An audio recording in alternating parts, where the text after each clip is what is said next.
día de hoy, que es el Día Mundial de los Recursos Naturales de la Naturaleza, yo quiero hacer una reflexión sobre los recursos naturales de nuestro país, a propósito de que el presidente Luis Abinader en su discurso habló sobre las cuevas del Pomier, la importancia que tiene para el país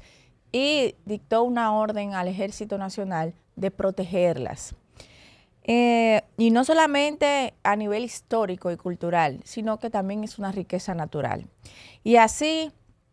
si vemos los diferentes ecosistemas del país, la biodiversidad, a pesar de las riquezas ecológicas que tenemos, pues resulta que hoy se encuentran en peligro. Esa biodiversidad, esos ecosistemas que están alrededor y en los ríos, en los cuerpos de aguas del país, los ríos Yaque del Norte, el río Sama, el río Jaina también, que resulta que es una de las ciudades más contaminadas del mundo. Y podríamos hablar aquí de 6 o 8 retos que tenemos con relación a los recursos naturales como isla, lo que enfrentamos de frente al cambio climático que nos amenaza, a que cada vez vamos a estar enfrentados a fenómenos naturales más agresivos, pero también a la aridez de los suelos. Esto es una mala combinación con la agresividad con la que nosotros, los ciudadanos dominicanos, hoy nos estamos comportando de frente al medio ambiente, porque la principal amenaza que tienen los recursos naturales de nuestra isla, de nuestro país, es el tratamiento que los ciudadanos dominicanos les estamos dando por falta de educación, quizás por falta de regulación, por el endurecimiento de las penas que acompañan estos crímenes ambientales y que cada día vemos las inobservancias de algunos. Por ejemplo, cuando hablamos de nuestros ríos, que quiero dedicarme a hablar sobre esa contaminación de los cuerpos de agua en el día de hoy, entre todos los males que tenemos, he escogido ese, porque creo que no se ha hablado lo suficiente en el país sobre eso. Creo que a pesar de los esfuerzos que se han hecho sobre la ley del agua y las mesas de agua que se han creado en las diferentes comunidades del país, aún los esfuerzos resultan insuficientes. Por ejemplo, cuando hablamos de la contaminación de estos cuerpos de agua, tenemos que tocar las grandes comunidades que hoy siguen vertiendo inconscientemente o porque quizás no tienen el conocimiento o porque hace falta que haya un endurecimiento en las penas. Muchas aguas negras sin tratar son vertidas directamente en las fuentes de agua. Esto causa que se reduzca el acceso a agua potable, a un agua de calidad, que se produzcan bacterias en las aguas. Entonces, por eso son necesarias las plantas de tratamiento, por eso es necesaria la ley de ordenamiento territorial, que diga dónde se va a construir cada comunidad, dónde habrá un desarrollo inmobiliario y qué tratamiento tienen que tener esas aguas que salen de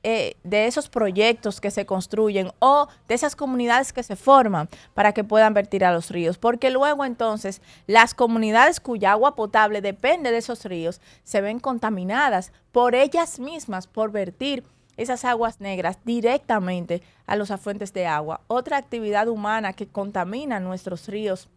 en el día de hoy es la actividad empresarial. ¿Cuántas empresas arrojan metales pesados a las aguas de los ríos de los cuales están cerca, sin ninguna consecuencia jurídica? No hemos visto la primera empresa, o por lo menos yo, que lo estaba investigando hace un rato, que haya sido condenada por contaminar un río. Apenas hay penas que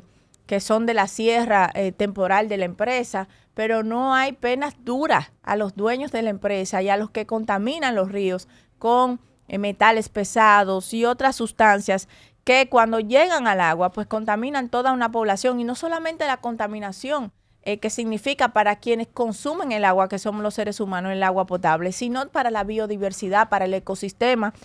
que vive en esos ríos y que para nosotros también es muy importante. La disminución del oxígeno en el agua, que cada vez hace más difícil que los peces coexistan, que estos organismos vivos que están ahí lo hagan, por el vertido de tanto de las aguas negras como de las aguas contaminadas con metales pesados de las empresas que están alrededor de estos ríos. Pero cuando vemos también la contaminación por plásticos y residuos sólidos, nos damos cuenta de que necesitamos invertir un poco más en el manejo de los residuos sólidos del país. En ocasiones hemos hablado de la necesidad de modificar la ley de Residuos Sólidos que recientemente fue aprobada, pero que necesita también especificar que los recursos que se recaudan para la recolección de los residuos, para el manejo integral de los residuos sólidos, no solamente vaya a la disposición final o a los puntos de transferencia o al fideicomiso que se creó para eso, sino que también se involucren esos fondos en lo que es la recolección de los residuos sólidos, porque la mayoría de los residuos que usted ve apostado en vertederos improvisados, que los ayuntamientos que no tienen capacidad económica para recoger esos residuos dejan de hacerlo, terminan en nuestros ríos generando entonces la muerte de los organismos que en ellos viven y también contaminándolos. ¿Cuántas partículas de plástico no están presentes hoy en los cuerpos humanos que provienen precisamente de esa contaminación de los residuos sólidos que son dejados a la deriva porque los ayuntamientos no tienen los recursos ni la logística necesaria para recogerlos? Por eso es importante que cuando se modifique la ley también se contemple que a los ayuntamientos les asignen los recursos que se necesitan para poder hacer una gestión adecuada de los desechos. Y los vertederos de cielo abierto, ahí entonces ya tenemos que hablar de la disposición final. Cada vez que llueve, el lixiviado de esos vertederos a cielo abierto que tenemos en el país contamina gravemente nuestros ríos. El otro día nosotros aprobamos en el Congreso un préstamo para el cierre del vertedero de Duquesa o para el tratamiento adecuado del vertedero de Duquesa, y nosotros explicábamos en el Congreso la importancia de que de este vertedero, que es donde vierte la gran provincia de Santo Domingo, casi 4 millones de habitantes, y el Distrito Nacional que no tiene un vertedero, así también hay muchos otros vertederos que necesitan ser tratados adecuadamente, la disposición final de esos desechos. No solamente la parte inorgánica que es vendida, sino también la parte orgánica, que es la que contamina con el lixiviado los cuerpos de agua que pasan por debajo de estos vertederos, o que muchas veces los ríos pues captan las aguas que llegan a ellos luego de las lluvias profundas que se hacen,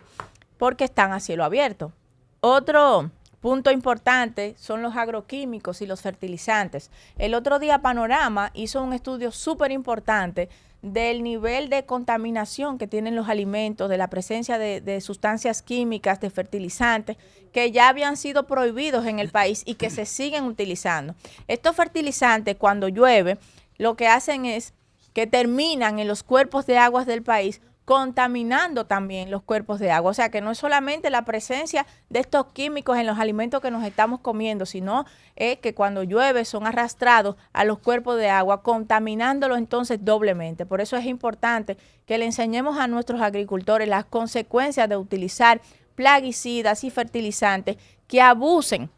que puedan ser abusivos para el consumo humano y también para el medio ambiente.